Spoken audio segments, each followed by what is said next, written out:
Hello and welcome to Season 2, Episode 3 of the British American's Guide to This Weekend in Motorsport. We have a lot of motor racing action coming up this weekend, so to break it all down for us, I brought my friend from Colorado here, Mr. Joe Peak. Hey Sam, glad to be back on the show again. Always a pleasure. Yes, so Joe, we've got a lot of different racing coming up this weekend, and I know you're a big IndyCar fan, so let's start with IndyCar, because I haven't talked much about them this year, and they had a pretty good season opener on the streets of St. Pete. This weekend they're going to the Long Beach circuit, which usually puts on quite a good show too. Absolutely. I mean, Long Beach has a lot of great history. A lot of times it's called the Monaco of the West. So it's a good race to continue on with the season. The thing I'm really looking forward to is seeing if Sebastian Bourdais can continue this resurgence that he's had. I was pretty critical of him a couple years ago. I remember seeing a race at Barber Motorsports Park when he was with the Lotus team, if you remember them, in IndyCar. And he was just doing miserably. And since then, he's won multiple races over a couple seasons. Started this season winning with Dale Coyne. He was with KV Racing before. And all these small teams, and he's doing successful. I kind of wonder if maybe it's not long before he gets picked up by a bigger team, because he's been showing he's capable with minimal resources. Yeah, absolutely. I think also Honda have been on a bit of a resurgence in IndyCar as well. So if not Bourdais, who do you think are drivers we're really going to have to keep an eye on here at Long Beach to perhaps challenge him this weekend? You can't count out Pagenaud. He's on great form. I think Newgarden with the Penske team, he is easing into there very well. I wouldn't bet against Newgarden having good results. Doesn't seem like he's taken as much time as Pagenaud did to try and ease into the Penske team. So those two are probably at the top of my list this weekend.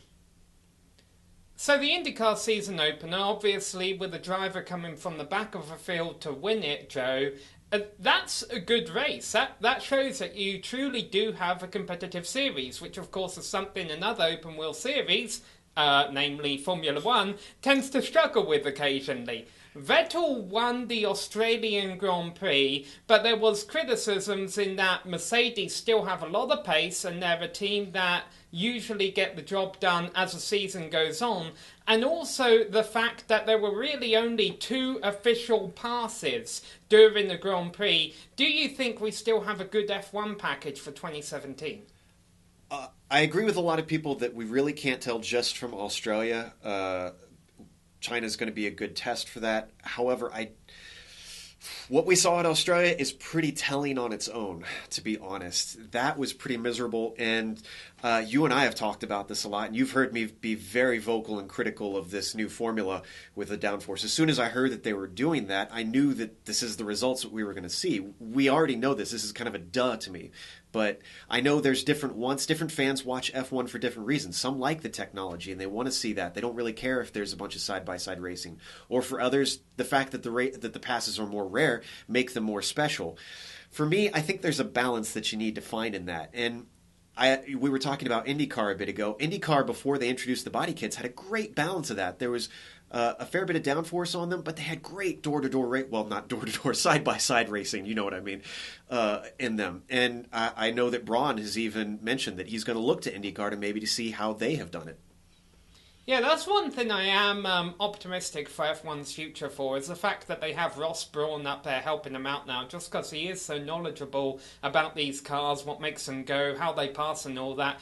But I kind of feel safe for Formula One, Joe, on the basis that F1 has never been the most exciting racing. It has always remained the premier form of open-wheel, single-seater racing, despite the fact that even back in the 1980s, 1970s, you were having drivers go out and win by a couple of laps. But do you think in this day and age they do need to have more competitive racing in order to retain their audience?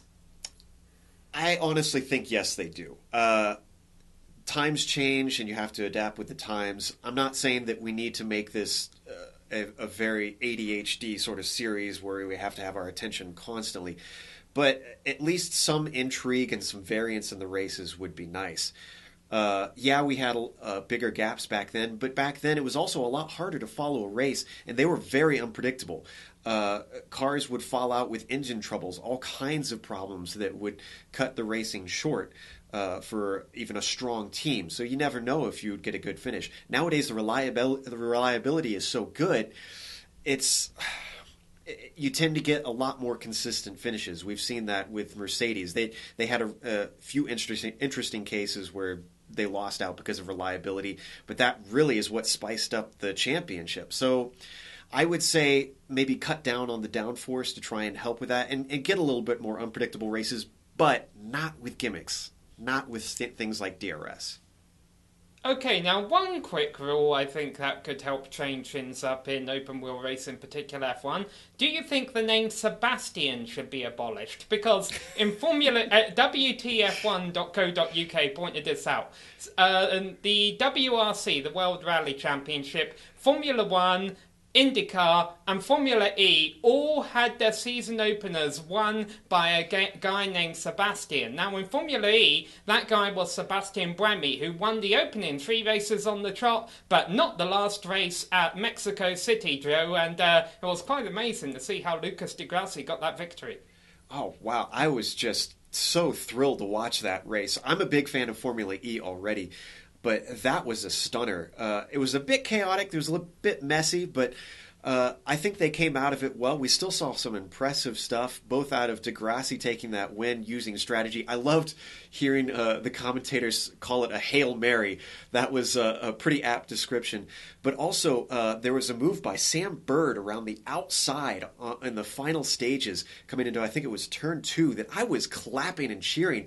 That was just an incredible move and a display of what these drivers are capable of. I think there's a lot of people who slag on Formula E because they think it's has-beens. No, these are phenomenal drivers in that series, Sam. Yeah, and the names for the teams and also for the drivers seems to be picking up as the series increases its reputation. Now, one thing that will be huge for Formula E's reputation is when the cars can go the full race distance on one battery. The thing that we're going to miss out then, Joe, is the strategy aspect of it, because there's going to be no pit stops. At least for the batteries. Maybe the tyres could become a concern if maybe they get faster degrading tyres. But what do you think in about 2 to 3 years is going to keep the fans still on their seat if someone's running away with a win up front? Do you think there's a way that the series can still make the races interesting if things are getting spread out midway? One thing I think we've seen is that with them being on all street courses, which I don't see changing anytime soon, that format seems to work for them, is that it tends to breed a lot of cautions, and that brings the cars back together pretty often. It's a bit NASCAR-esque in that style, that it bunches up the field and the racing gets good again. It also throws a wrench in these strategies. You could have someone that maybe streaked ahead and they used a lot of battery power for that. Well, the cars behind, who may have been saving a little bit more, can now go on the attack if they have that late race caution and be a little bit better positioned. So I don't know. There could be things that mix it up, but I agree that it will be a little bit sad. As critical as I was at the start of Formula E of the swapping of cars, it seemed silly, but boy, has it given us some really strange and fascinating strategy calls that has really gave us some cool races. You mentioned cautions and NASCAR, and of course one thing that NASCAR has done this season to kind of make its races more interesting is split them up into 3 stages. And I've got to admit, even though I was a little bit sceptical of it at first, I think a race we saw last weekend at Martinsville really showed how stage racing can really shine, at least on these short tracks, because these cars can get away with beating and banging on each other in the closing moments of a stage, which of course you're not going to see that at a speedway or a super speedway because you risk totaling your car at that point.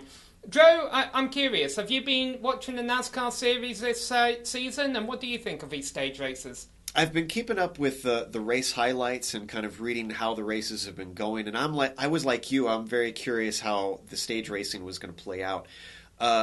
I do actually like the stage racing idea, handing out of points. IMSA has been doing that for a long time already in their endurance races. So it's something that we've already seen. It's not like it's a new rule that they just pulled out of thin air. The one thing I don't like is that they do throw the cautions at the end of the stage. To me, instead of interrupting the racing, I would like them to just let the race continue on and just award the points.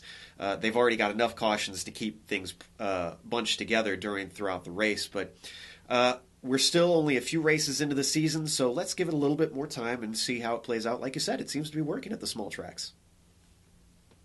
Yeah, and it's still very early on in the season, as you mentioned. And as we mentioned earlier, we've got lots of racing coming up this weekend. I think it's easier to list a series we don't have racing this weekend, and that's Formula E and the FIA World Endurance Championship. Joe, if there's just one race that you're going to watch this weekend, which race is it going to be?